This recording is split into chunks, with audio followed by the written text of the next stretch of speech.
pourrez découvrir les ouvrages proposés par Jean-Marc Brunier, le libraire de Mâcon, qui est aussi notre partenaire. Vous pourrez ainsi, auprès de Jean-Marc, en avant-première, vous procurer, car sa sortie est prévue le 30 mars, eh bien, vous pourrez vous procurer le dernier livre d'Axel Kahn, Être humain pleinement, livre que j'ai eu hier et que j'ai commencé de dévorer avec appétit.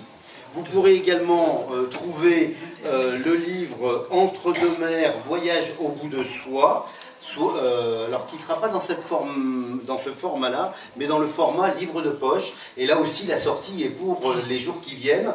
Donc c'est une primeur que nous avons grâce au travail de Jean-Marc et du Cadran Lunaire pour obtenir de la part des éditeurs l'autorisation de diffuser avant leur sortie en librairie les ouvrages d'Axel Kahn. Ce soir, nous traiterons de la question « Un marcheur sur les chemins de France ». Axel Kahn, vous êtes médecin et généticien, vous avez été directeur de recherche à l'INSERM et ancien directeur de l'Institut Cochin, président de l'Université Paris-Descartes. Vous êtes connu du grand public pour la vulgarisation scientifique faite depuis de nombreuses années et par vos prises de position sur certaines questions éthiques et philosophiques ayant trait à la médecine et aux biotechnologies. En particulier, ces recherches concernent le clonage et les OGM, et en raison de votre travail au sein du Comité consultatif national d'éthique. Vous êtes l'auteur d'une vingtaine de livres, dont plusieurs ont été des best-sellers, notamment Et l'homme dans tout ça, en 2000, Raisonnable et humain, en 2004, Comme deux frères, Mémoire et vision croisée, avec votre frère Jean-François Kahn, en 2006. L'homme ce roseau pensant, en 2007, et votre avant-dernier livre, sujet de votre intervention ce soir, Entre deux mers, Voyage au bout de soi, paru chez Stock. Dans ce livre, vous nous contez votre chemin, effectué du nord au sud, de la Pointe du Raz à Menton, un chemin quelque peu différent de celui de l'année précédente, qui partait, lui, de J'y vais, comme une invitation, jusqu'à Saint-Jean-de-Luz. Vous êtes parti sur ces chemins de France avec un doudou accroché à votre sac, excusez-moi l'expression, pour cette deuxième aventure. Vous ne l'avez perdu qu'une fois, si je ne me trompe, sur la fin de votre parcours. Mi-confident, mi-accompagnateur, il semble pour vous un élément indispensable et fait partie de votre être. En fait, on l'apprend dès le début de votre récit, vous êtes un cavalier, et votre peluche, princesse mascotte, elle s'appelle Norman, c'est son nom, et sert de visuel pour les Jeux équestres mondiaux en Normandie. Mais Norman n'est-elle pas aussi votre coquille Saint-Jacques? Vous nous faites voyager en parcourant les centres de notre beau pays, des fabuleuses sardines de Douarnenez, Notre-Dame-des-Landes, en pays nantais. On vous retrouve dans le bocage avec Mamselle Bézineau, où vous passiez vos vacances avec vos deux frères aînés. À cette étape, vous nous avouez être un fin cuisinier. On ne vous demandera pas de nous le confirmer ce soir dans l'acte. Toutes nos régions passent comme autant de tableaux. Mais un tel périple, 2057 km parcourus, 43 000 mètres de dénivelé gravis et descendus, ne laisse pas un homme sans écho. Page 104, avec les premières douleurs articulaires, vous nous dites que Princesse Mascotte m'apporte un réconfort en prenant à son compte mon moi insouciant, joyeux, romantique et poète, et en me laissant faire mon affaire du reste.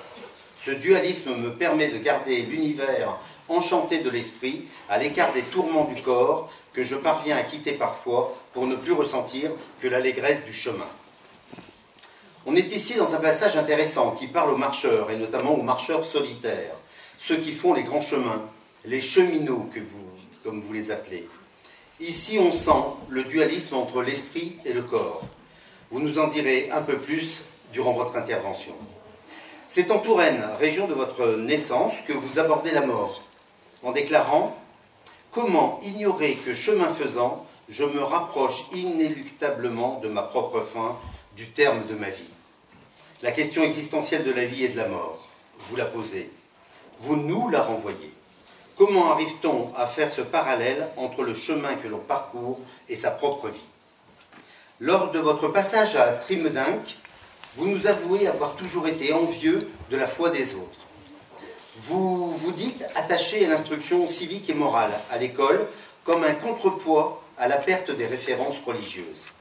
N'étiez-vous pas dans vos deux chemins en quête d'une certaine spiritualité? Mais de quelle spiritualité? Vous nous le direz peut-être. Le Cantal et l'Aveyron furent l'enfer pour vous. Vous avez failli y abandonner en Auvergne. À quoi a tenu votre force de poursuivre votre parcours, monsieur Kahn?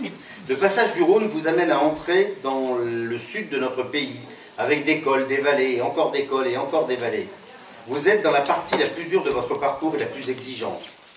Dans les baronnies, vos pensées vont à ce moment, sur les drames que vit notre planète. Le président a fait référence à certains d'entre eux tout à l'heure dans son introduction. Vous pensez à la guerre en Ukraine, les conflits en Libye, en Syrie, en Égypte, les montées des populismes et de l'extrême droite en Europe. L'authenticité est pour vous une valeur positive, et vous l'opposez bien sûr à la crispation et au repli identitaire. Cette réflexion qui arrive ici est-elle liée à votre positionnement géographique? Le Sud, on le sait, région qui a été traversée lors des dernières élections régionales par un vote extrême fort. Après avoir dansé le tango avec les patous, chiens de berger, véritables peluches, défenseurs de troupeaux, contre les attaques de loups, mais aussi contre tout être vivant, s'approchant des moutons, vous arrivez à Menton et vous plantez vos pieds dans la mer Méditerranée, cette mer frontière avec l'Afrique. Bilan physique, béquille pour soulager les genoux durant une semaine, rupture d'un ligament majeur de la coiffe des rotateurs de l'épaule. Vous nous direz ce qu'est le rotateur, peut-être. Vous nous direz comment vous vous en êtes remis physiquement. Comment vous vous êtes remis physiquement de cette aventure. Bilan psychologique avec un extrait de votre blog. Ces grandes chevauchées pédestres de plusieurs mois et de plusieurs milliers de kilomètres sont maintenant terminées. Je continuerai bien entendu à marcher, à monter, à m'émerveiller et vous en rendrez compte. Cependant, la dimension purement intellectuelle et non plus exclusivement pédestre de mon itinéraire est appelée à prendre une part croissante de mon temps. Ces voyages ont-ils été pour vous un passage, monsieur Kahn? Ces victoires remportées sur vous-même vous ont-elles changé? Et là, Axel Kahn, je vous laisse la parole pour nous dire comment un marcheur sur les chemins de France sort-il de ce type d'aventure.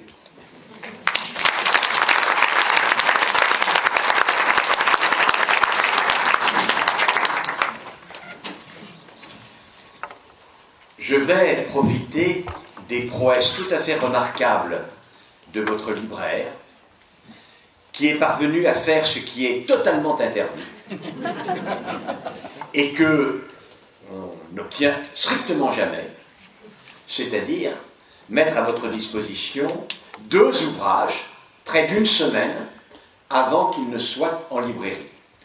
C'est totalement interdit parce qu'on considère qu'il s'agit d'une concurrence déloyale pour celles des librairies qui, elles, respectent la règle. Mais l'on m'a dit que cela ne posait pas de problème car il n'y avait qu'un seul libraire à Mâcon. Et c'est la raison pour laquelle, effectivement.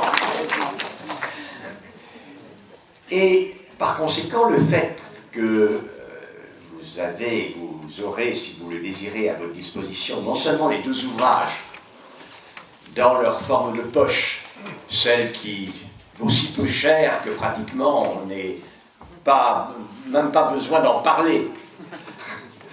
Et le dernier ouvrage me permet d'établir une unité de ces livres, qui est également une unité d'une vie, en réalité.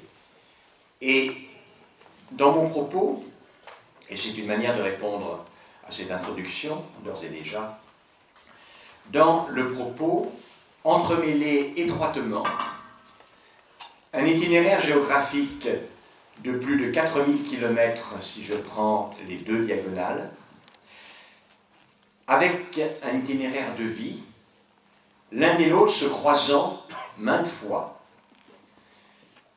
l'un et l'autre ayant un début, et d'ailleurs l'itinéraire géographique passe par le lieu du début de ma vie, l'un et l'autre ayant une fin, la fin d'un voyage, la fin d'une vie, une résonance singulière. Une résonance singulière qui renvoie tout à fait directement à cette chronologie de ces 2 ouvrages, Pensées en chemin, entre deux mers, voyage au bout de soi, et être humain pleinement. Ma vie commence il y a 71 ans, en 1944, dans ce petit village de Touraine, mais cela n'est pas l'élément, l'événement initiateur de mon propos dont je vais vous parler. L'élément initiateur de mon propos dont je vais vous parler est la lettre que Jean Kahn m'a laissée dans le compartiment du train où il se trouvait, train dont il s'est jeté alors qu'il roulait à pleine vitesse pour mettre fin à ses jours. Le 17 avril 1970, il y a donc 46 ans de cela. J'avais 26 ans. La lettre commence par « Je m'adresse à toi, Axel, comme étant celui de mes 3 fils le plus capable de faire durement les choses nécessaires. » Quelles sont donc les choses nécessaires qu'il faut être prêt à faire durement?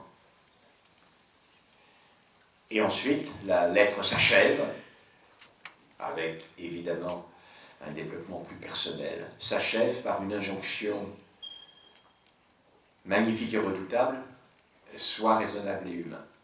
Sois raisonnable et humain. Depuis 46 ans, je réfléchis à ce que signifie cette lettre, la raison pour laquelle elle m'a été adressée, et pour ce qui est de l'injonction, à ce qu'entend Jean Kahn en me demandant d'être humain. Naturellement, il y a l'angoisse de la raison pour laquelle il se croit obligé, comme dernière pensée, dernier mot qu'il écrit de sa vie, de me le demander. Craint-il que sans cela, je ne sois inhumain? Mais, de manière moins traumatisante, mais extrêmement incertaine et nécessitant pour y répondre un travail approfondi, qu'est-ce que c'est qu'être humain?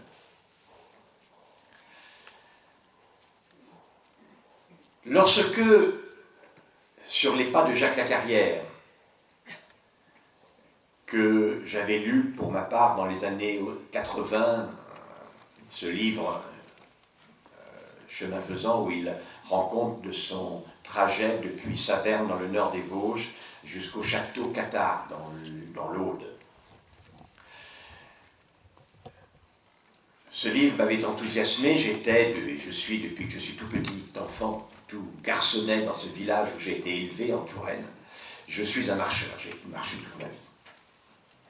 Et ce livre m'avait enthousiasmé et je m'étais promis, lorsque j'en aurais la possibilité, moi aussi, de traverser la France sur une trajectoire plus ample encore que la sienne, une fois initialement, et puis cela fut en réalité 2 traversées du pays. J'avais indiqué avant de m'élancer de Givet pour aller jusqu'au Pays Basque, j'avais indiqué que je m'apprêtais à écrire, au terme de ce voyage, Pensées en chemin. Et ce que je pensais écrire et publier n'est pas du tout ce que j'ai publié. Pas du tout. En effet, ce que je comptais publier était une mise au point, à l'occasion des centaines d'heures de pensées solitaires, qui est l'apanage du marcheur lui aussi solitaire, une mise en forme, une synthèse peut-être définitive de ce questionnement qui me poursuit depuis 46 ans. Être humain, qu'est-ce? Qu'est-ce que c'est qu'être humain? Cette question est le fil directeur de ma vie intellectuelle. Cela se voit d'ailleurs dans les ouvrages que j'ai publiés. Et l'homme dans tout ça, raisonnable et humain, l'homme ce roseau pensant, l'homme le bien et le mal, les âges de la vie, l'homme le libéralisme et le bien commun, etc., etc. Je voulais, par conséquent, me servir de toutes ces études, de tous ces détours de cette vie, véritablement focalisée sur une réponse, ma réponse, aucune réponse n'est définitive, mais ma meilleure réponse possible à ce questionnement. Quand je me suis engagé dans la réflexion éthique, et cela n'est pas terminé, j'ai encore des responsabilités importantes dans ce domaine, la question que je me posais était en quoi les pouvoirs acquis par l'homme grâce au développement des techniques reposant sur les connaissances peuvent-elles attenter à ce qui est humain en l'homme et qui mérite d'être protégé. C'est cela.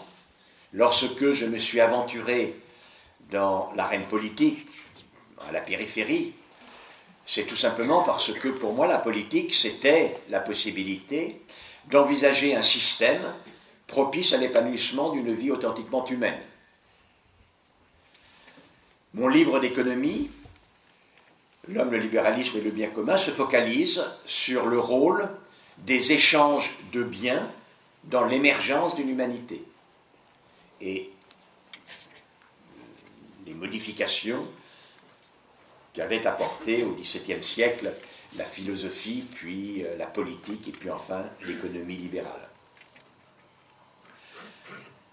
Et puis en fait, j'ai eu tellement à faire, j'ai eu tellement d'observations, il m'est arrivé tellement d'aventures, mes analyses m'ont semblé méritant à ce point d'être portées à la connaissance des lecteurs que ce que j'ai rédigé, c'est 2 carnets de voyage.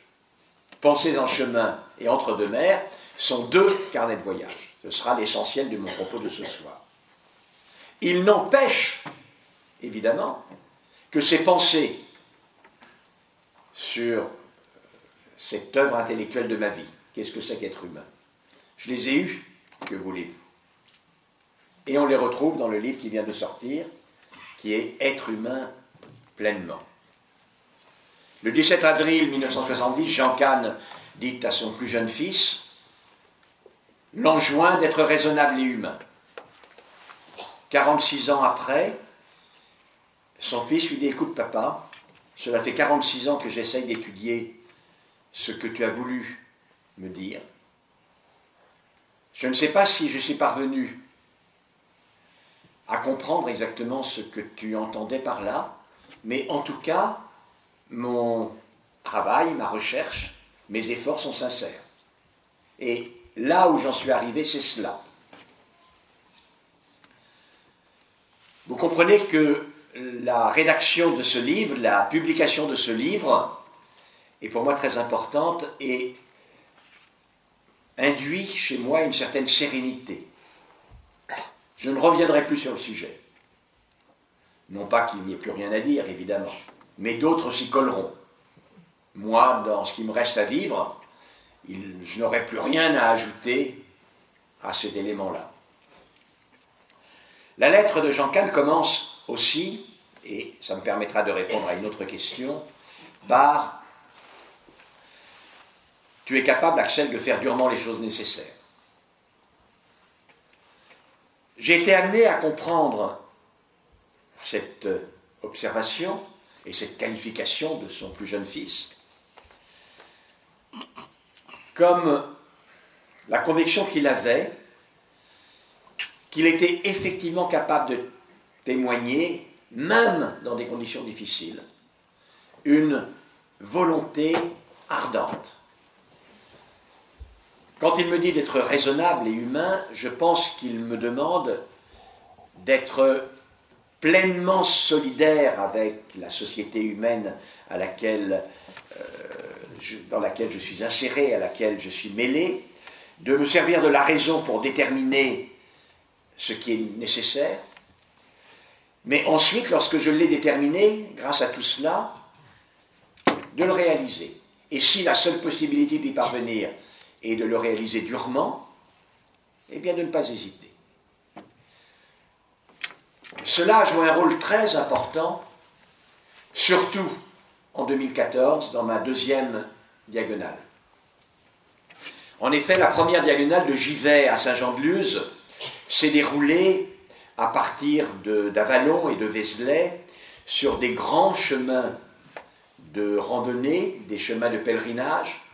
Le chemin de pèlerinage vers Assise, de Vézelay à Assise, et un chemin secondaire vers Saint-Jacques-de-Compostelle, entre Vézelay et le Puy-en-Velay, et après la grande Via Podiensis des Jacquets jusqu'à la fontaine de Roland au-dessus de Roncevaux. Et c'est là où j'ai quitté ce chemin jacquaire, cette voie jacquaire, pour prendre le GR10, lui aussi important, en longeant la crête pyrénéenne jusqu'à la côte basque. Pour le marcheur que j'étais, extrêmement entraîné, extrêmement habitué, ça n'a jamais été un défi physique. Il n'y avait pas de défi physique. Les pèlerins sont toujours des gens courageux, volontaires, mais on ne leur demande pas d'être des grands sportifs. Il n'y a pas de difficulté majeure sur les chemins jacquaires. En 2014, les choses étaient toutes différentes. Il n'y avait pas de chemin balisé entre la Pointe du Raz et Menton. Il y avait des petits bouts comme ça. Et quand j'en trouvais, évidemment, je n'hésitais pas à les emprunter. Mais jamais pour plus d'une journée. Autrement, il n'y avait que des circuits et j'aurais continué de tourner en rond. Et donc, cela veut dire que je devais trouver des chemins, évitant évidemment les voies à grande circulation, des petits chemins de campagne. Lorsqu'ils sont indiqués sur les cartes d'état-major, où je n'en avais pas parce qu'il m'aurait fallu une mule pour les porter, mais sur mon appareil GPS, une tracicule de chemin, cela signifie simplement que dans les 25 ans qui ont précédé le moment présent, ce chemin a existé, nullement qu'il a continué d'exister. Beaucoup d'événements pouvaient survenir, l'ayant fait disparaître de la réalité. Une propriété avait mis des grilles, des murs en travers le chemin. Un pont avait été, il y a bien longtemps, emporté par une crue et compte tenu de la faible importance économique du chemin, jamais remplacé.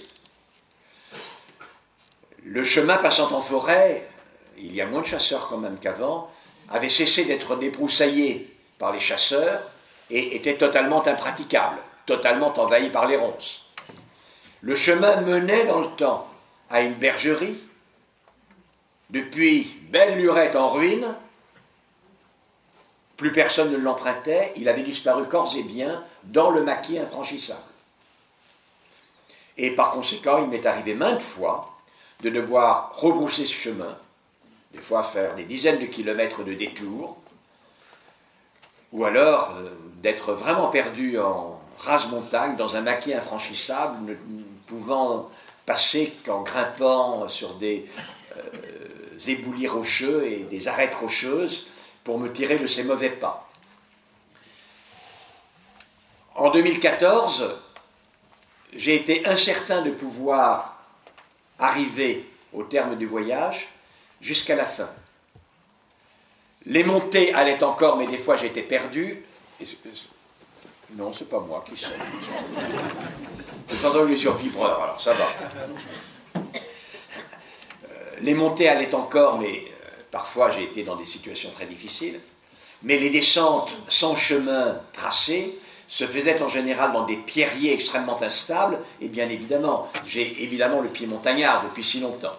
Mais il n'empêche que la pierre qui roule, la chute et la pente extrêmement raide des vallées, il suffisait de très peu de choses pour arrêter d'un coup sec le chemin. Et cela a été vrai jusqu'à ce que je descende depuis le Gramondo au-dessus de Menton jusqu'à Menton, 1400 mètres de descente à pic dans les pierres. Donc, il a fallu vraiment que, cette fois-ci, je relève le défi. Et pourquoi ai-je relevé le défi? Eh bien, rappelez-vous ce qu'a dit Jean Cahn. Jean Cahn m'a dit « Tu es, Axel, capable de faire durement les choses nécessaires, sois raisonnable et humain. » Qu'est-ce qui est plus nécessaire? Qu'est-ce qui peut bien être plus nécessaire que ce que l'on a soi-même déterminé de faire, ce que l'on s'est soi-même fixé comme but, personne ne vous l'ayant soufflé, personne ne vous l'ayant imposé. Vous avez réfléchi Et vous avez déterminé à un moment donné que ce que vous vouliez faire, c'était cela. Et alors dans ces cas-là, il y en a quelques autres, dans ces cas-là, bien évidemment, il faut essayer d'atteindre ce but durement, si il se doit de le faire durement. Et donc, c'est sans doute un des éléments extrêmement essentiels qui m'a permis de ne pas m'arrêter, alors qu'il y a eu des moments, j'en citerai un ou deux, un surtout, des moments effectivement de doute. Outre la volonté de donner toute la latitude à la pensée, qui était très importante pour moi, car je suis tout à fait effaré de ce que notre société, j'en parle dans le nouveau livre, tout à fait effaré de ce que notre société, sollicitée en permanence par des informations et des sollicitations connectées, évidemment, se mette au mieux à penser en réaction et jamais en proaction, c'est-à-dire à penser à partir d'un élément venant de l'extérieur et jamais en puisant comme source de la pensée au fond de lui-même, voire même inquiet de ce que la puissance, la magnificence, l'efficacité croissante des machines à penser ne se mettent à intimider les humains de penser eux-mêmes. Tant ces machines le font plus vite et en beaucoup de domaines plus efficacement qu'eux, se mettant à l'emporter dans des jeux intellectuels devant les plus grands maîtres du monde dans tous les jeux. Je voulais témoigner que l'on pouvait être bien grâce à la marche en laissant le temps nécessaire à cette pensée proactive. La société moderne, le monde moderne est le monde, on le dit, de la rapidité. Et parfois on m'a demandé, est-ce que lorsque vous vous êtes mis en marche, M. Kahn, vous vouliez vous aussi participer à un éloge de la lenteur? Ça fait partie des questions un peu toutes faites qui reviennent comme ça. Est-ce que vous avez voulu vous retrouver? Quand on me demande ça, je réponds, écoutez, vous êtes très gentil, je ne me suis jamais perdu, je ne vais vraiment pas vous allez me retrouver. Est-ce que vous vouliez fuir quelque chose? Du non, je voulais rencontrer les gens, certainement pas fuir quoi que ce soit. La marche et M. Kahn à l'éloge de la lenteur, ce n'est pas vrai du tout. Moi, quand je vais faire une conférence, très souvent, je prends le TGV, j'ai jamais pris le Concorde, mais si j'avais pu prendre le Concorde, j'aurais pris le Concorde. Je prenais les avions les plus rapides de toute ma vie. On peut tout faire, presque tout faire rapidement, pas tout. Mais la création demande du temps et la pensée demande du temps. Il faut donner du temps à la pensée. Et il n'y a pas de circonstance plus efficace permettant le mieux de donner du temps à la pensée que la marche, qui de plus crée une atmosphère incroyablement propice à la pensée. En effet, faites l'expérience. Décidez de vous installer confortablement dans votre rocking chair, dans votre fauteuil, ou de vous allonger pour penser intensément. 20 minutes après, vous dormez à point fermé. On le voit bien dans les transports en commun. En commun, celui qui est capable de rien faire et de penser en fermant les yeux, au bout de 15 minutes, il a la bouche ouverte et en Le marcheur peut éventuellement s'endormir et il tombe par terre, ça le réveille. Donc, il pense tout le temps. La marche, et puis en plus, il y a un rythme. La marche, en plus, en dehors des épreuves que constitue le passage des montagnes, où parfois c'est tellement difficile que vous ne pensez à rien d'autre qu'à continuer.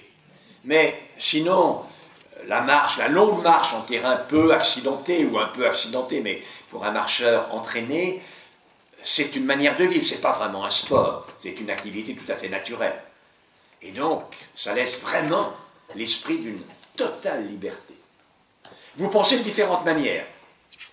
Parfois, ce que vous observez, la beauté de la nature, la beauté d'un monument, l'agrément d'une rencontre, le caractère étonnant et singulier,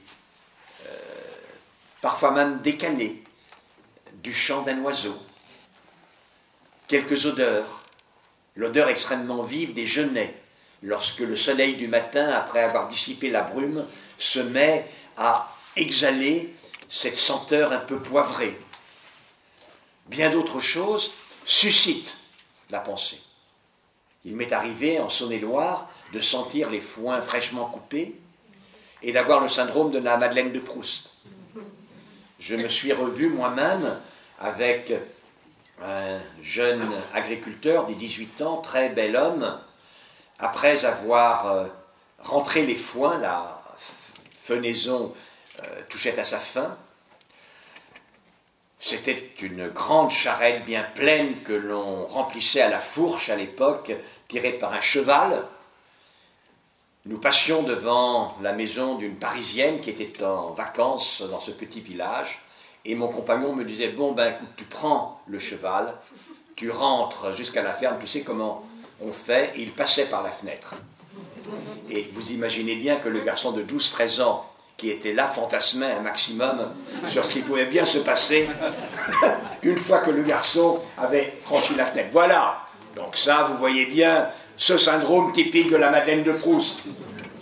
Puis d'autres fois, non, le paysage, il est répétitif. Notamment, en 2013, sur les chemins de Compostelle, il y a 80 km entre le Gers, les Landes, la Chalosse, dans les champs de maïs.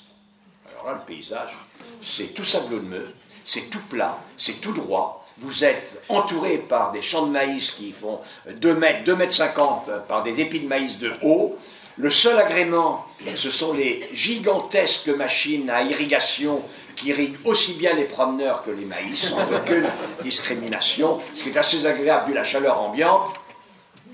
Mais après que vous avez un peu pensé aux beautés de la culture du maïs, rapidement ça devient lassant. Et alors là, on peut faire un test merveilleux. Je propose à ceux qui veulent faire l'expérience de se poster au sortir de ces 80 km dans les champs de maïs. Et ils verront parmi les marcheurs une majorité de pèlerins, et d'autres qui, comme moi, ne sont pas tellement des pèlerins, mais des marcheurs quand même. Ils verront 2 attitudes. Les uns font la gueule. Les uns font la gueule parce qu'ils sont vraiment emmerdés, ils ont trouvé ça moche. Et d'ailleurs, il y a beaucoup de pèlerins, ceux qui n'ont pas la foi chevillée au corps, qui prennent le taxi pour arriver à éviter ces 2 ou 3 étapes, suivant 3 étapes en règle générale, dans les champs de maïs.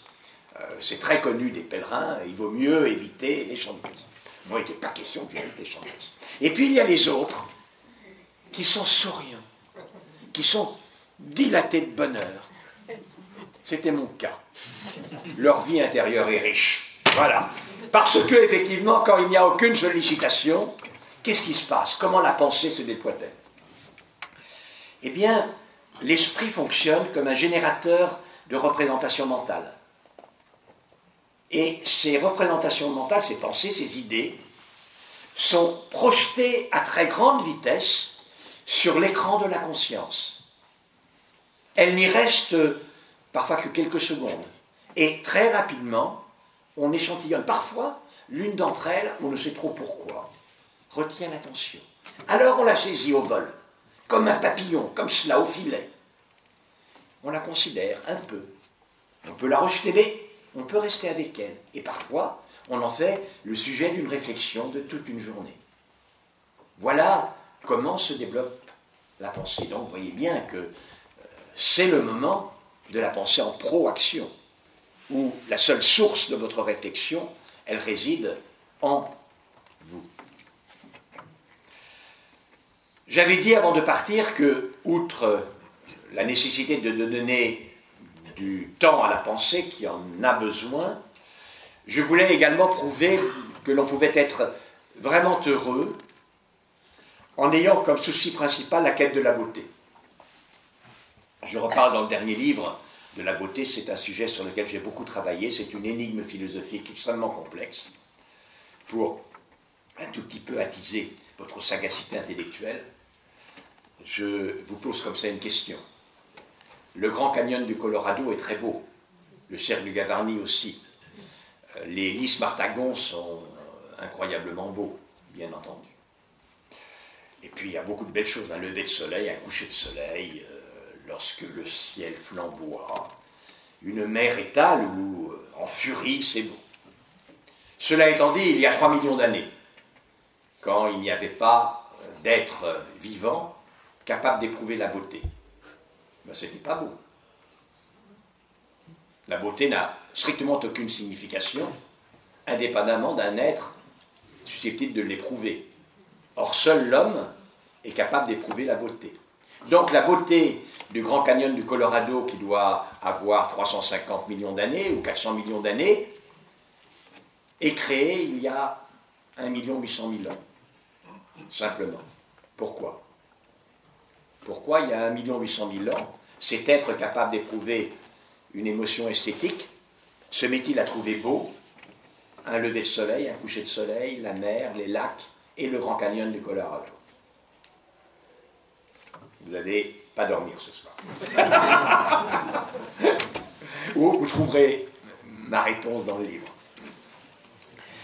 Quoi qu'il en soit, j'ai toujours fait de l'acquisition de cette capacité à ressentir l'émotion esthétique, c'est-à-dire une émotion agréable, confrontée à un spectacle sur lequel on projette la beauté. La beauté n'est pas un attribut, une caractéristique du spectacle beau, c'est vraiment une projection d'un être capable d'éprouver la sensibilité esthétique. J'ai toujours fait de ce sentiment un moment très particulier, très essentiel de l'évolution des primates non humains vers les homos et les humains, et ensuite un accélérateur de l'humanisation. Et encore aujourd'hui, je ne vois pas qu'il soit possible d'imaginer l'épanouissement d'une vie pleinement humaine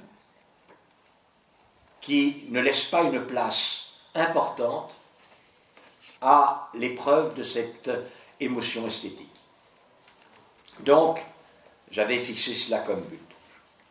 Mais dès que je suis parti le 8 mai 2013 de Givet, je me suis trouvé, et cela en 2013 sur 1500 km, dans des territoires tellement éprouvés par les crises, des territoires lorsqu'ils avaient connu un développement industriel, tellement éprouvés par la succession des crises, des populations tellement en désarroi, tellement en difficulté, qu'il m'a semblé évident qu'il ne m'était pas possible de détourner un regard gêné de cette dure réalité pour garder simplement cette recherche esthétisante, cette quête de la beauté. Et donc, je me suis mis aussi à étudier le pays, à comprendre ce qui s'était passé. Comment en était-on arrivé là? Quelles étaient les réactions des populations confrontées à cette difficulté? Quelles étaient les conséquences psychologiques, sociales et politiques? J'ai décrit, pour expliquer le phénomène de la montée du Front National, dès le mois de mai 2013, le phénomène de la sécession de populations tellement habituées à ce que tout se dégrade de ce qui avait fait la prospérité de ces bassins industriels dans le temps, qu'ils étaient totalement convaincus que le pire était certain et de ce fait n'accordaient strictement plus aucune importance et n'écoutaient plus simplement les discours gestionnaires habituels des gouvernants locaux ou étrangers, en arrivant à considérer que le mal venait de forces mauvaises qui nous conduisaient vers un avenir encore plus redoutable, sans doute plus effroyable, ces puissants étant les autres en général, Paris, les politiques, l'Europe, les étrangers.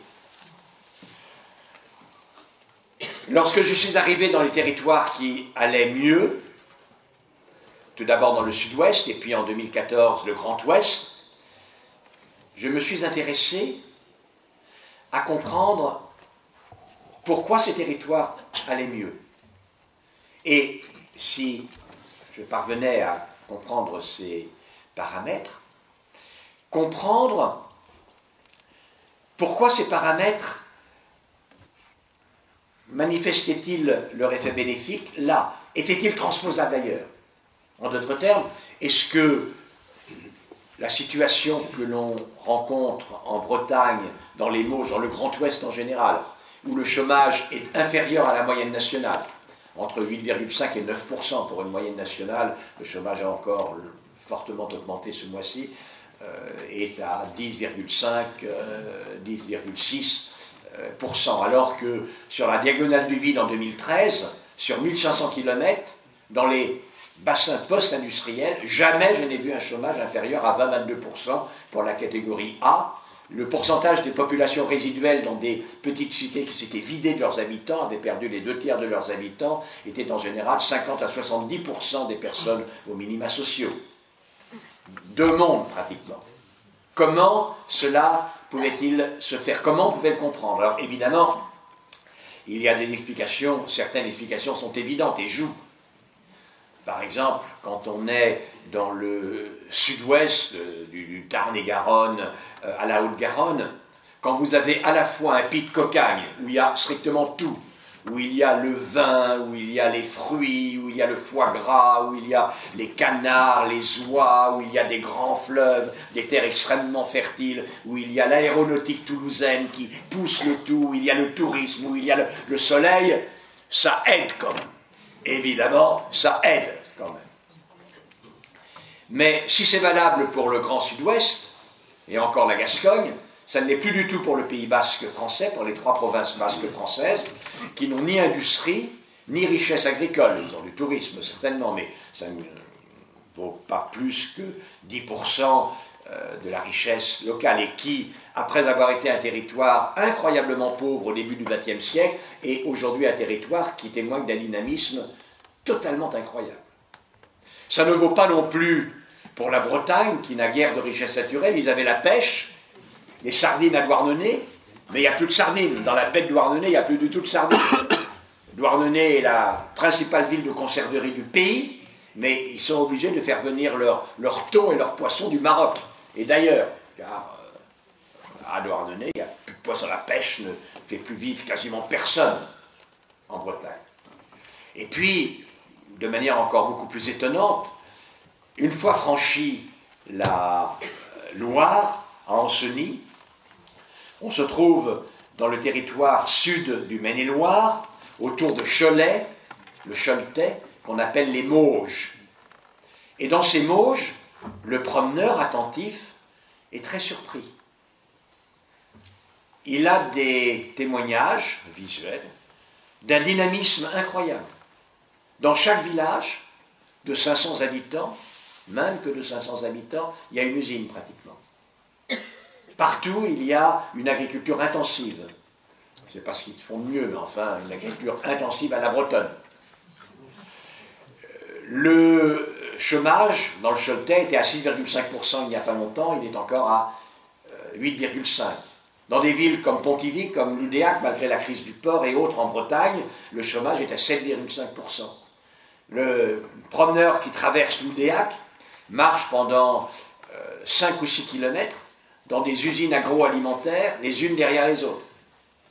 C'est quelque chose de tout à fait étonnant pour qui a parcouru cette diagonale du vide. Tout à fait étonnant. Comment peut-on expliquer cela? Dans les Mauges, il n'y a aucune richesse naturelle. Les crises n'ont jamais épargné les Mauges. Les Mauges ont commencé à faire du lin au XVIIIe siècle, évidemment, ça a cessé. Du textile, ça a cessé. De la chaussure, ça a cessé. Maintenant, ils font du bobinage pour Thalès, ils font de la porte-fenêtre, de la couche-culotte, de différentes choses. Il y a toujours des usines. La Bretagne a été aidée par la République. Les Mauges n'ont jamais été aidés par la République. C'est un mauvais territoire. C'est là où, en juin 1793, a débuté la révolte royaliste anti-républicaine. C'est là où a été constituée la grande armée catholique et royale. C'est de là qu'est partie pour l'essentiel l'armée qui, pendant 5 mois, a mis en très grande difficulté les armées républicaines et qui a conquis la presque totalité de l'Ouest. Manquant prendre Nantes, seule Nantes a résisté, mais Angers, Cholet, Parthenay, Saumur, tout ça a été conquis à un moment donné. Et évidemment, vous imaginez bien que la République, ensuite, n'a pas eu les yeux de Chimène pour ces mauvaises gens dans ce mauvais territoire. Et pourtant, un dynamisme totalement incroyable. Dès mon arrivée dans le sud-ouest, en 2013, j'ai émis une hypothèse qui pour moi était très précieuse pour comprendre ce que j'ai observé l'année d'après dans le Grand Ouest. L'hypothèse était que le paramètre qui jouait un rôle, qui intervenait, était de l'ordre de la vigueur, de l'identification, de l'implantation, de l'insertion dans un territoire. La fierté de population, d'être ce qu'elles sont, insérées dans un territoire où elles ont leurs racines, ou bien qu'elles ont choisi, pour lequel elles se sont mobilisées, territoire dont elles connaissent, ces populations, l'histoire, dont elles sont fières, et dont elles croient qu'elles ont la mission de le défendre, de le promouvoir. Pour quelles raisons cette fierté territoriale pourrait-elle jouer un rôle économique? C'est-à-dire, pourrait-elle doter les territoires d'une meilleure aptitude à répondre au vent mauvais des crises à répétition? Je crois avoir trouvé l'explication, avec une illustration particulière. Lorsque les populations sont persuadées que le pire est certain, bien entendu, elles se démobilisent. Si le pire est certain, à quoi cela pourrait-il servir de s'engager en quoi que ce soit, car l'engagement serait obligatoirement voué à l'échec. Et dans ces territoires, ce à quoi l'on assiste est un repli généralisé sur le cercle familial, sur soi-même, les proches, le petit groupe éventuellement. Autrement, véritable dissolution de tout ce qui fait lien dans la société. Il n'y a plus d'harmonie municipale, il n'y a plus de maison des jeunes et de la culture depuis bien longtemps, il n'y a plus, à part les clubs de boulistes, il n'y a plus rien de club dans les villages, le syndicalisme a quasiment disparu partout, l'emploi de toute façon est devenu si rare, c'est véritablement un tissu social dont la totalité des liens ont disparu et qui crée une impression de particules comme cela, agitées, indépendantes les unes des autres. Là où existe un attachement territorial, cet attachement territorial, il est partagé. Il comporte un objectif. S'engager pour soi-même, pour les siens évidemment, mais aussi pour un territoire. Et d'ailleurs, ne pas dissocier l'engagement pour soi et les siens et pour le territoire. Vouloir que l'engagement pour soi et les siens soit inséré dans ce territoire. Savoir que cet engagement pour le territoire, il est partagé. Et donc que c'est une action collective. Et donc, par rapport à la démobilisation générale, c'est la réhabilitation de l'importance de l'engagement collectif.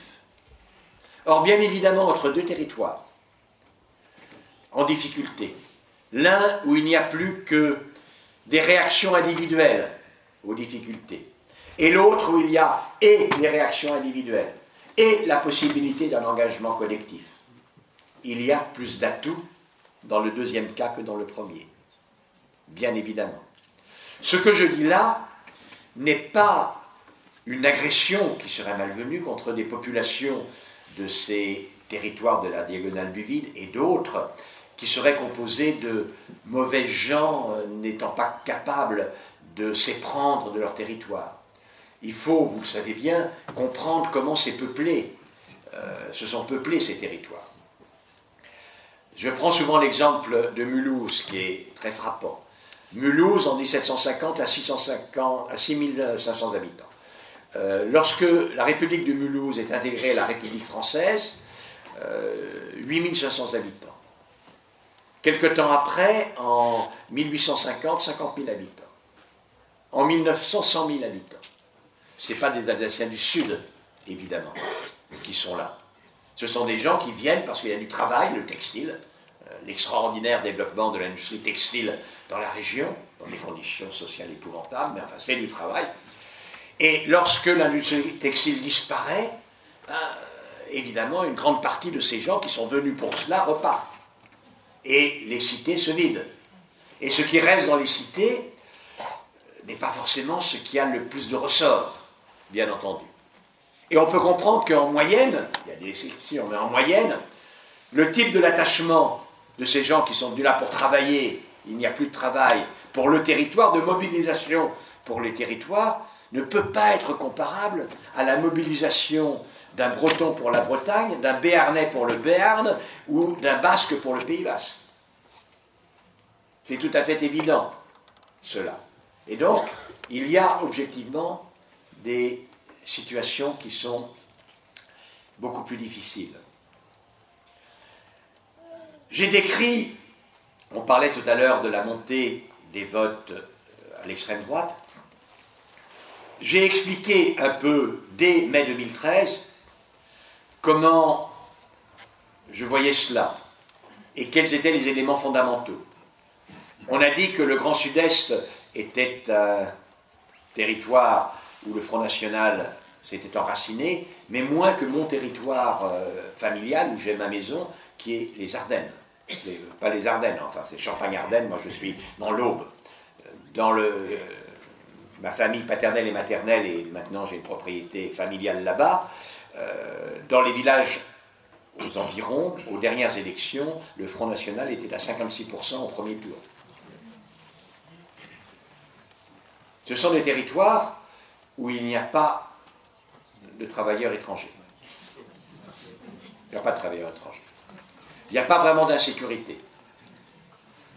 Alors évidemment, là où il y a des travailleurs immigrés, là où il y a de l'insécurité, le mécontentement se cristallise sur ces phénomènes. Mais aussi bien en Alsace qu'en Champagne-Ardenne, qu'en Lorraine, grand territoire du Front National, largement autant que le Sud-Est, le phénomène qui est mis en avant dans le Sud-Est ne joue pas naturellement. Ce qui joue, en fait, c'est la conséquence de ce que je vous ai dit. La certitude que le pire est certain pour l'avenir. En effet, depuis tout temps, les citoyens ayant à se déterminer ont deux, ce que j'appelle, icônes, modèles attractifs. Le premier, c'est le passé que l'on déplore. C'est le temps de sa jeunesse, le beau temps, déploration du passé. Et l'autre, c'est tout de même un espoir dans un changement lié à ce que propose ce que l'on suit. L'espoir dans l'avenir devient extrêmement fort à partir du XVIIe et surtout XVIIIe siècle, le siècle du progrès, le siècle des Lumières. On peut pratiquement résumer l'histoire politique du monde à partir du positionnement vis-à-vis de ces deux centres d'attraction. Lorsque l'espoir a un avenir meilleur, la certitude que le pire est certain, fait des progrès, s'impose dans les populations entières, évidemment, vous créez une disponibilité considérable aux discours les plus réactionnaires, au sens étymologique du terme, c'est-à-dire ceux qui proposent comme solution d'avenir le retour au passé. Le phénomène fondamental, c'est celui-là. Et j'ai pu décrire comment il intervenait pour expliquer la sécession des hérités, ceux par lesquels j'ai commencé à élaborer cette théorie, la sécession des nantis, qui, au contact des déshérités, sont fous d'inquiétude du déclassement qui les menacerait eux aussi, qui, même quand ils ne connaissent pas l'insécurité et les désordres liés aux populations émigrées, parfois voient la télévision et ont l'impression qu'une vague va les submerger eux aussi. Comme ils ne connaissent pas, ils fantasment totalement le danger qu'ils encourent. Et puis dans la paysannerie, qui se rappelle d'un temps un peu idyllique, où on pouvait, d'un village à l'autre, à l'occasion des fêtes de village, aller danser, rencontrer des garçons, des filles, former des couples, avoir des bureaux de poste pour annoncer la naissance des enfants, appeler le docteur quand ça n'allait pas, acheter les médicaments, acheter un paquet de tapioca pour améliorer le consommé de poules, etc., etc. Et aujourd'hui, dans ces campagnes-là, il n'y a plus rien. Il n'y a plus médecin, il n'y a plus d'école, il n'y a plus de pharmacie, il n'y a plus de magasin. Un habitant de Pérabou dans la Creuse me disait, voyez monsieur Kahn, maintenant j'ai besoin d'un paquet de nouilles. Je prends ma voiture, il faut que je fasse 25 km sur les routes folles de la Creuse pour acheter mon paquet de nouilles.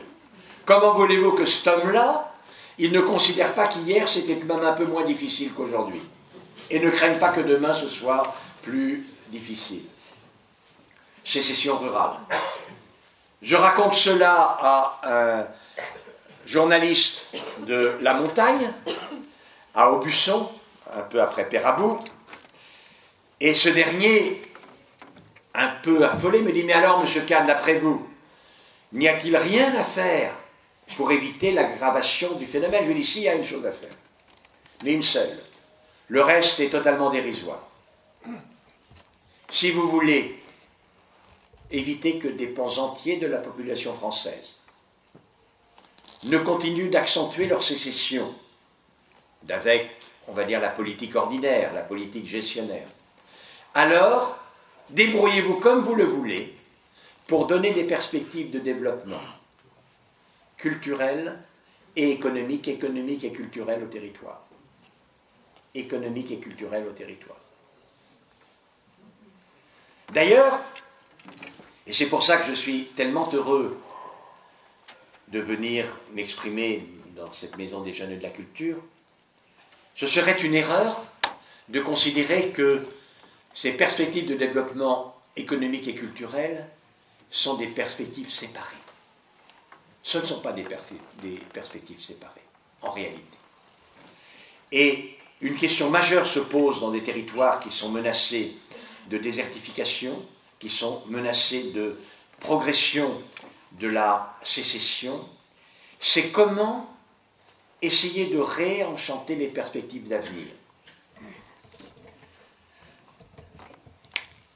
On ne claque pas des doigts pour faire venir les entreprises. On ne claque pas des doigts pour créer de l'emploi. Évidemment. On ne claque des doigts pour rien. En revanche, ce qu'il est possible, c'est créer les conditions pour que la fierté persiste et se développe. C'est-à-dire pour donner aux gens une force supplémentaire pour qu'ils se battent. Ça, c'est possible. Dans la ruralité, mais c'est vrai dans les villes aussi, dans la ruralité, un symptôme extrêmement important du dépérissement, c'est la disparition des centres-bourgs comme la vacuité des centres-villes. Une commune met en commun quelque chose. Jadis, les communes mettaient en commun les pré-communaux, les communs. Les pré-communaux ont progressivement disparu.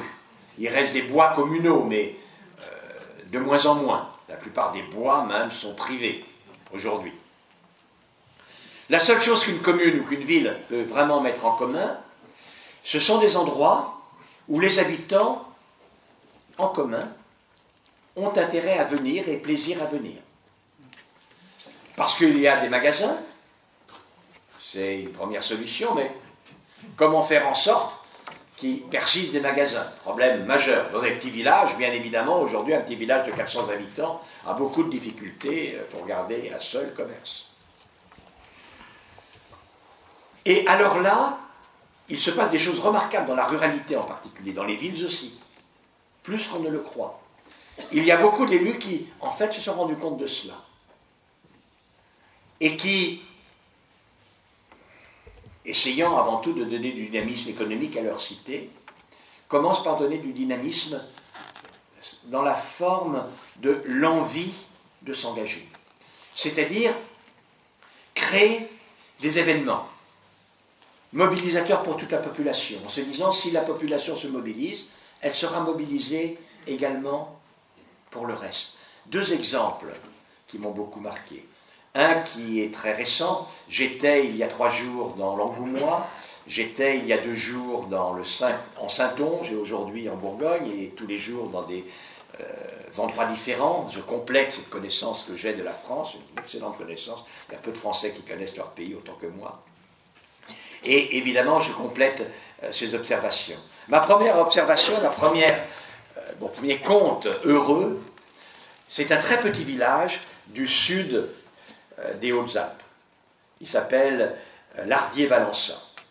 Il y a une dizaine d'années de cela, il ne restait guère que 275 habitants à Lardier-Valençay, village de montagne avec un centre-bourg, une cinquantaine, 55 personnes et des hameaux disséminés sur une surface importante. Évidemment, plus aucun magasin, ça ne ferait pas de sens qu'il y ait un magasin, pas de médecin, pas des... Mais l'école. L'école a 7 élèves et le rectorat décide que l'école va fermer.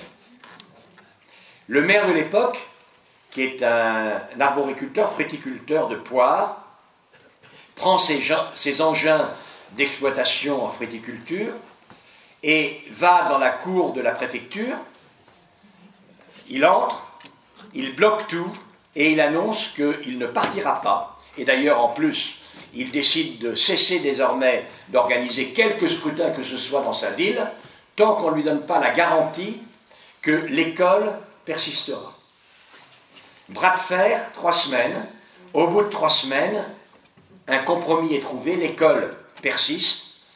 De plus petites écoles encore sont, elles, regroupées avec celle de Lardier-Valençay. Aujourd'hui, il y a 37 élèves. Il y a 37 élèves avec un phénomène tout à fait extraordinaire. Dans ce centre-bourg et tous ces hameaux, l'école est le seul lieu où les gens peuvent se croiser. Les parents amènent les enfants, les grands-parents viennent chercher les enfants. La population est incroyablement fière de son école. Alors ils ont décidé de s'engager pour donner aux écoliers le meilleur, permettre de faire en sorte qu'il y ait des stages culturels, des stages découvertes, des classes de neige, c'est facile dans les Hautes-Alpes, on n'a pas à aller trop loin. Et donc il faut des moyens qu'une commune de, même maintenant 335 habitants, n'a pas. Alors, ils ont créé un festival du livre. Une fois par an, dans ce village perché, il y a 10 à 30 000 personnes qui viennent à ce festival du livre. Ils ont créé une médiathèque. J'ai eu l'honneur de planter l'arbre de la culture devant la médiathèque. Il y a parmi les 50 nouveaux citoyens de Lardier-Valençay, avant tout des jeunes couples avec des enfants, qui sont totalement enthousiastes de participer à ce renouveau. Lardier-Valençay est un petit village qui revit. Il revit et évidemment on ne fait pas qu'aller chercher les enfants à l'école, mais ce village a l'énergie de revivre. Et il revivra. J'étais il y a 3 jours à Rouillac, en plein pays de Cognac. Alors là, évidemment, il y a des richesses importantes, il n'empêche que les questions, comme partout, se posent. Communauté de communes, maire et très bonne équipe, et municipale et de communauté de communes.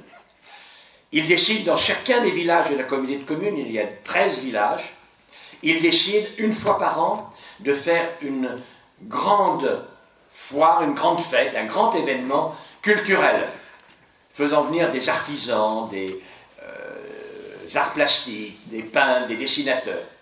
Chaque année dans un village différent. On demande aux citoyens d'ouvrir leur maison, d'ouvrir leur grange. Tout le village est mobilisé. Et là encore, il se passe une chose extraordinaire. Le village a gagné 75% d'habitants dans les 10 dernières années. 75% d'habitants. Il y a un super U qui s'est ouvert récemment. Il y a un tel afflux de population qu'il a une centaine d'employés. Donc des situations tout à fait exceptionnelles. Et en réalité, ça n'est pas si rare que cela. Alors évidemment, ça sont des beaux exemples que je vous dis. Mais des exemples de ce type, dans toute la France, on en voit. Il se passe des choses importantes en France. Je vous ai parlé de la désertification rurale et de cette forme de désespoir, de cette sécession rurale. La réalité que disent les statistiques et qu'observe le marcheur sur les chemins de France est un renouveau rural. La population rurale a connu son étiage, son niveau le plus bas, dans les années 80, 70-80. Puis la dépopulation a cessé Et alors, il y a des hauts et des bas, hein, et il y a des exceptions. Mais globalement, depuis le début du XXIe siècle, elle a gagné 15% de population. L'appétence pour les produits biologiques, les fromages, les bières artisanales, l'utilisation du haut débit, quand il y a du haut débit, permettant de faire du travail à domicile, permettant des petites unités de production délocalisées dans les hautes technologies, fait qu'il y a un vrai renouveau rural. Pas simplement l'apport de la néopopulation, les néo-ruraux, qui sont souvent des retraités français et étrangers, qui participent évidemment à la richesse du pays, qui apportent, pas des enfants, mais qui apportent des moyens faisant vivre le tissu associatif. Mais maintenant, des gens qui rentrent avec leurs enfants au pays, qui viennent s'y installer, et ce cercle vertueux. Tout ceci, le fait qu'à côté de cette désertification industrielle terrible, à côté de ces déserts, de cette sécession des déshérités, de cette diagonale du vide, il y a des territoires qui ont beaucoup mieux résisté. Le fait que l'on assiste à un début de renouveau rural avec évidemment une modification de la population rurale, qui ne va pas sans heurte entre les nouveaux et les anciens, naturellement, c'est la vie, ce sont les citoyens.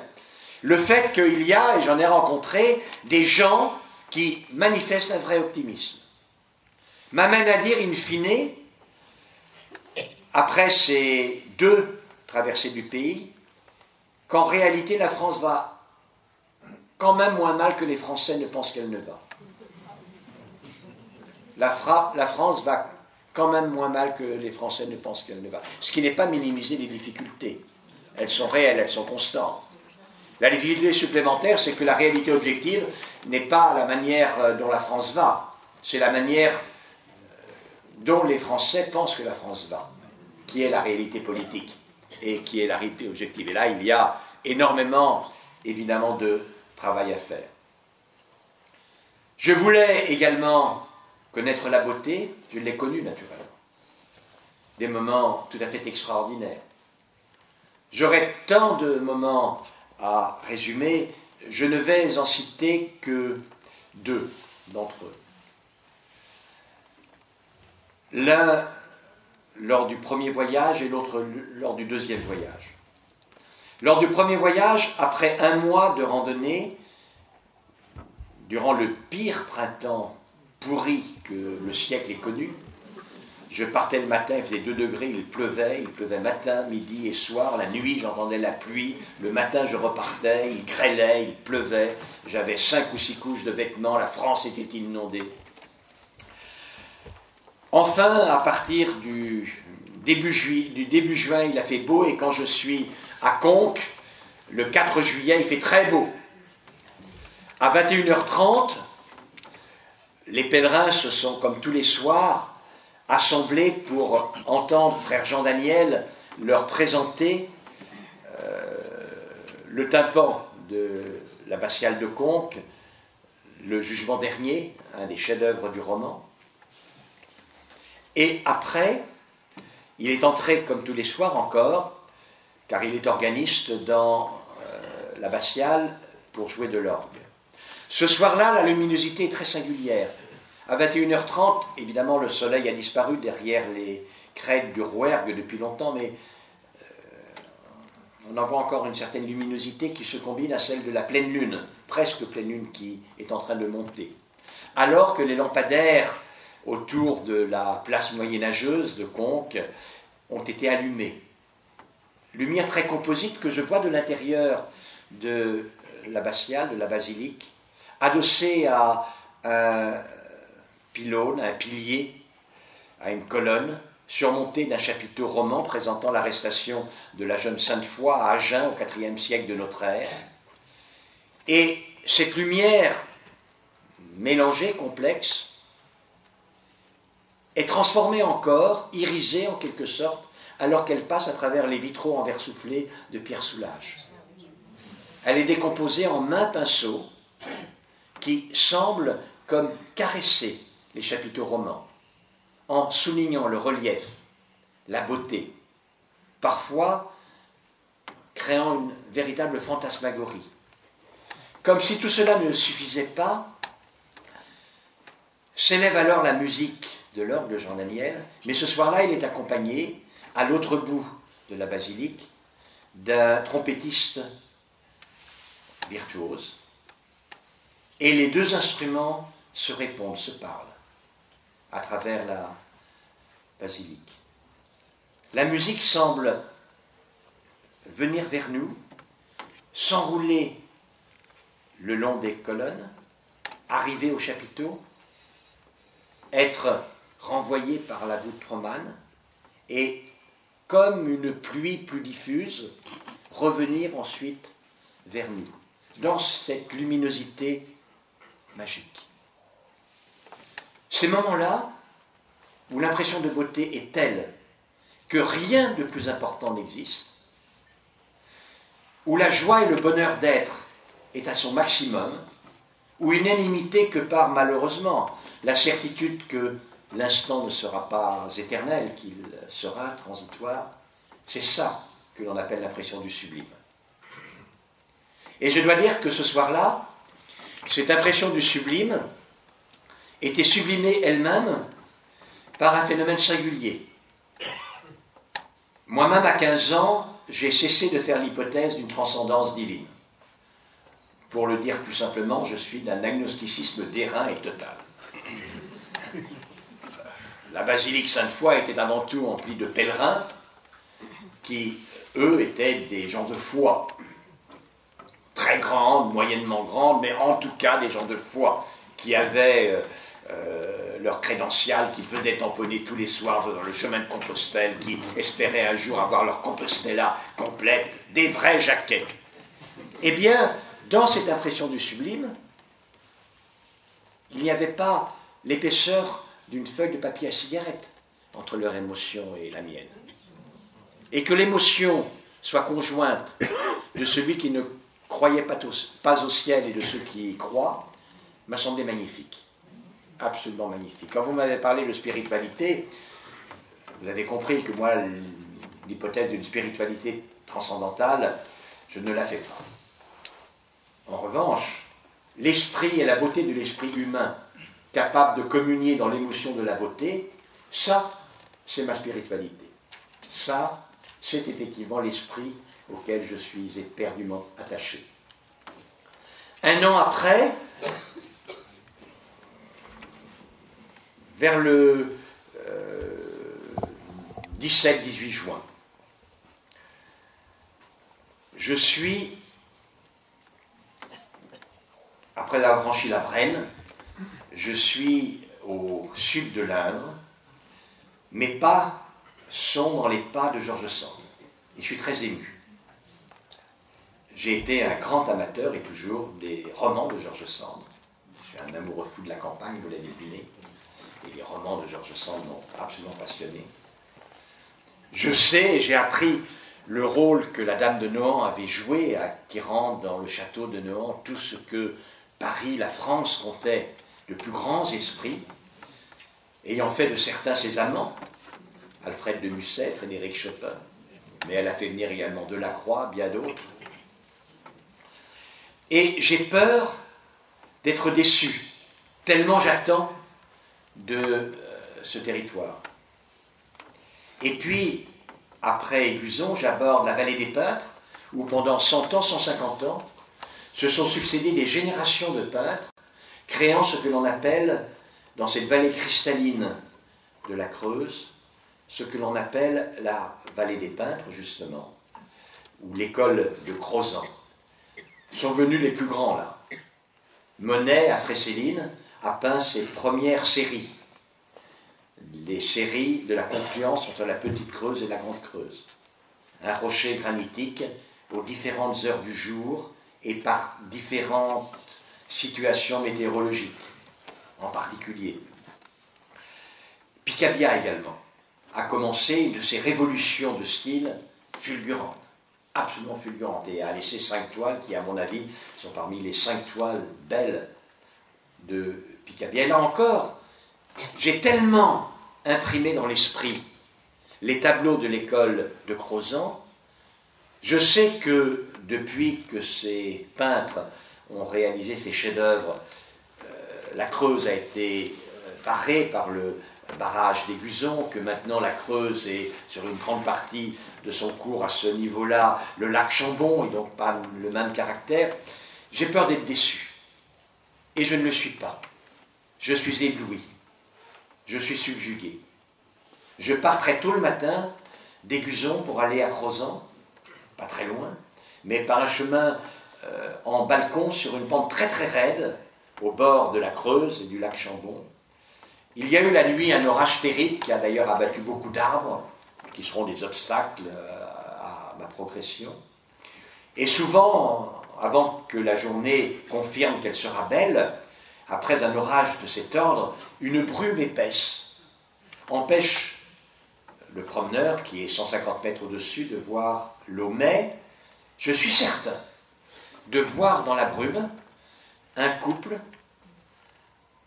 amoureux et maternel, la vieille amante et le jeune amant, Georges Sand, Frédéric Chopin, main dans la main, et je suis certain d'entendre en même temps comme les notes cristallines d'un prélude du musicien.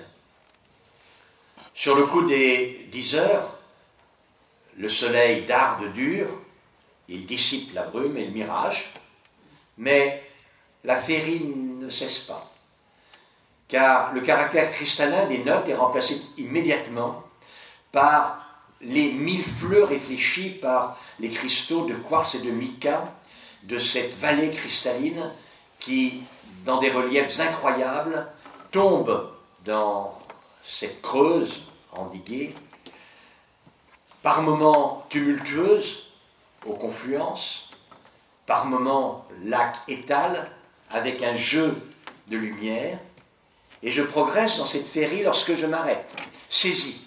Je vois un peu au loin, sur un promontoire cristallin, à la confluence de la Cédelle et de la Creuse, le château de Crozant, les ruines de Crozant, que tous les peintres ont peint, que je connais. Mais c'est aussi beau que sur toutes les peintures que j'ai vues. C'est incroyablement beau. Un caractère hiératique, romantique, impossible à imaginer. Je suis vraiment saisi. Dans ces cas-là, déjà à Conques, je pleure. Je ne pleure pas beaucoup. J'ai été médecin, j'ai fait des choses dures. Mais quand c'est si beau, la joie, le plaisir me fait mal. Je pleure. Et je pleure à chaudes larmes. Le soir, je me rappelle assister au déclin du soleil, assis sur le promontoire à côté des ruines, à contempler un autre promontoire granitique en face qui ressemble beaucoup à celui qu'a peint Monet. Celui qu'a peint Monet aujourd'hui est couvert de végétation, donc il en est une meilleure illustration. Et j'assiste à ce spectacle très étonnant. Ce rocher comporte une végétation qui est d'abord les lichens, le faisant varier du roux au jaune, des mousses beaucoup plus vertes, d'un vert tendre ou d'un vert beaucoup plus soutenu, quelques liserés de fougères également, les bruyères. Elles ne sont plus roses, mais on les voit et à la saison, elles sont extraordinaires. Et évidemment, car la roche n'est pas couverte partout, toujours ces reflets granitiques. Et toujours ce concerto, cette symphonie. Je me rappelle, en quelque sorte, ces deux instruments qui se répondent, l'orgue et la trompette à Conques. Ici, la lumière telle qu'elle est réfléchie par la surface de l'eau, tumultueuse, frangée d'écume, ou au contraire étale, et telle qu'elle est réfléchie à travers pratiquement les écrans de ce couvert végétal par la roche cristalline. Et d'un seul coup, je cesse de voir ce que je vois. Ou alors je le vois aussi bien en fermant les yeux. Sur la face interne de mes paupières, les yeux fermés, se projette une image composite. Elle est faite de ce que j'ai observé, les yeux grands ouverts, l'instant précédent, et du souvenir que j'ai en particulier, c'est vraiment l'image qui me marque, de la suite de Monet, de la série de Monet, 10 kilomètres en amont. Et là, d'un seul coup, je comprends combien un territoire, combien un paysage, un lieu peut jouer le rôle d'une muse.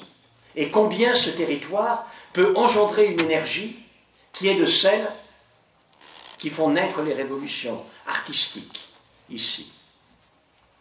Je suis incroyablement bien. Merci.